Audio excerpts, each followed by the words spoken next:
आज हम एक कहानी पर बात करने वाले हैं। पर सिर्फ कहानी सुनेंगे नहीं, बल्कि ये समझने की कोशिश करेंगे कि कुछ कहानियां हमारे दिलों पर इतनी गहरी छाप क्यों छोड़ जाती हैं। तो चलिए वो आखिरी मुलाकात की कहानी को खोल कर देखते हैं कि आखिर इसकी बुनावट में ऐसा क्या जादू है। कहानी शुरू होती है और पहली लाइन, अरे वाह, पहली लाइन ही पूरी कहानी की नींव रख देती है। ये हमें सीधा कहानी के दिल में ले जाती है। किस्मत और वो अचानक होने वाली मुलाकातें जो जिंदगी का रुख मोड़ देती हैं। बस ये एक लाइन हमें आगे की कहानी जानने के लिए बेचैन कर देती है। तो चलिए कहानी के पहले हिस्से से शुरू करते हैं। कहानी की दुनिया में इसे एक्सपोजिशन कहते हैं, मतलब वो हिस्सा जहां हमारी मुलाकात किरदारों से और उनकी दुनिया से होती है। देखते हैं ये सब शुरू कैसे हुआ। हर कहानी में ना एक ऐसा पल होता है जो सब कुछ बदल देता है। इसे कहते हैं इंसाइटिंग इंसिडेंट, मतलब वो एक छोटी सी घटना जो पूरी कहानी को रफ्तार दे देती है। और यहाँ वो घटना है किताबों का गिरना और सिया का मदद के लिए आगे आना। बस यही वो चिंगारी थी। और यहीं से कहानी का सबसे खूबसूरत आइडिया, एक मेटाफर सामने आता है। प्यार को एक किताब की तरह देखना। ऐसा लगता है जैसे इस एक मुलाकात से उनकी जिंदगी की किताब का पहला पन्ना लिख दिया गया हो। इस किताब वाले मेटाफर को याद रखिएगा, ये आगे बहुत काम आएगा। तो मुलाकात तो हो गई, अब आगे क्या? कहानी का दूसरा हिस्सा शुरू होता है, जिसे राइजिंग एक्शन कहते हैं। ये वो दौर है जहां रिश्ता गहरा होता है, लेकिन साथ ही पहली बड़ी मुश्किल भी दरवाजे पर दस्तक देती है।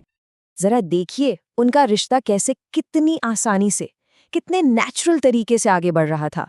पहले लाइब्रेरी में मिलना, फिर कैंटीन में बातें और फिर शाम को साथ घूमना। ये सब दिखाता है कि कैसे एक दोस्ती धीरे धीरे एक गहरे लगाव में बदल रही थी। और फिर आता है वो पल जब वो किताब वाला मेटाफोर वापस आता है। और इस बार तो क्या कहने, सिया की ये लाइन सिर्फ एक रोमांटिक डायलॉग नहीं है। वो कह रही है कि वो आर्यन के साथ एक पूरी जिंदगी, एक पूरी कहानी जीना चाहती है, शुरू से लेके आखिर तक। और आर्यन का जवाब उफ, मतलब एकदम परफेक्ट। वो इस मेटाफर को पूरा कर देता है। वो सिर्फ कहानी का हिस्सा नहीं, बल्कि उसका सबसे यादगार हिस्सा बनना चाहता है। ये उनके रिश्ते का सबसे खूबसूरत और सबसे ऊंचा पल था। लेकिन कहानियां इतनी सीधी साधी कहाँ होती हैं, है ना?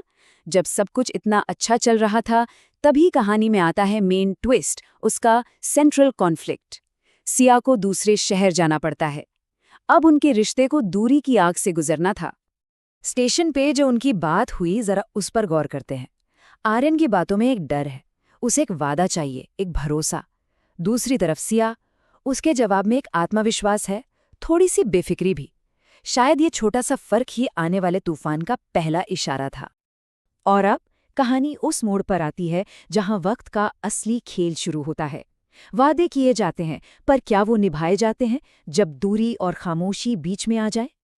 कोई भी रिश्ता ना एक झटके में नहीं टूटता। वो धीरे धीरे दम तोड़ता है, जब आवाज़ों की जगह खामोशी ले लेती है। देखिए कैसे।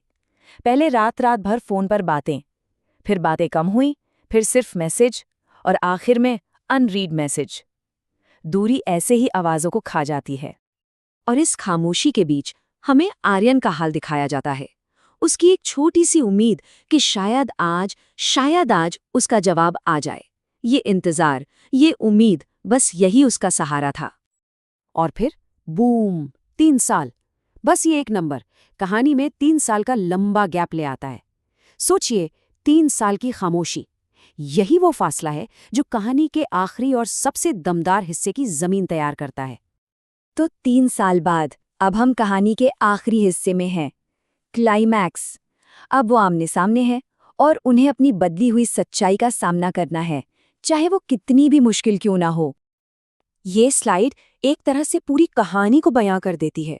पहली मुलाकात और आखिरी मुलाकात, कहाँ वो हंसी मजाक और कहाँ ये भारी चुभने वाली खामोशी। ये सिर्फ वक्त नहीं गुजरा, ये दिलों के बीच एक खाई बन गई है।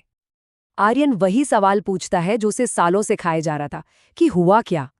और वो कहता है, तुम बदल गई हो सिया। क्योंकि किसी और को बदलना मानना वक्त के बदलने को मानने से ज्यादा आसान होता है ना। और फिर आता है सिया का वो जवाब जो इस कहानी की जान है। वो कहती है, नहीं आर्यन, मैं नहीं बदली, वक्त बदल गया है। कितनी गहरी बात है ये। कभी कभी रिश्ते गलतियों से नहीं, सिर्फ हालात और वक्त के साथ बदल जाते हैं। और फिर ये छोटी सी डिटेल, कॉफ़ी का ठंडा हो जाना, ये सिर्फ कॉफ़ी नहीं है, ये आर्यन के दिल में जो आखिरी उम्मीद की गर्माहट बची थी, वो है, जो अब हमेशा के लिए ठंडी हो चुकी है। ये उनके रिश्ते का फाइनल एंड था। कहानी का जो अंत है वो हार या दुख वाला नहीं है, बल्कि एक समझ वाला है, एक सुकून वाला। आर्यन को एहसास होता है कि हर प्यार का मकसद हासिल करना नहीं होता, कुछ प्यार एक खूबसूरत याद बनकर भी हमेशा जिंदा रह सकते हैं। और उसकी वो आखिरी मुस्कान, वो इस बात को स्वीकार करने की निशानी है। और कहानी की ये जो आखिरी लाइन है, ये पूरे सार को एक साथ ले आती है और हमें एक सवाल के साथ अकेला छोड़ देती है। तो ये सवाल हमारे लिए भी है, क्या सच में कुछ कहानियां अधूरी ही ज्यादा खूबसूरत होती हैं? क्या हर चीज का पूरा होना जरूरी है? इस पर सोचेगा जरूर।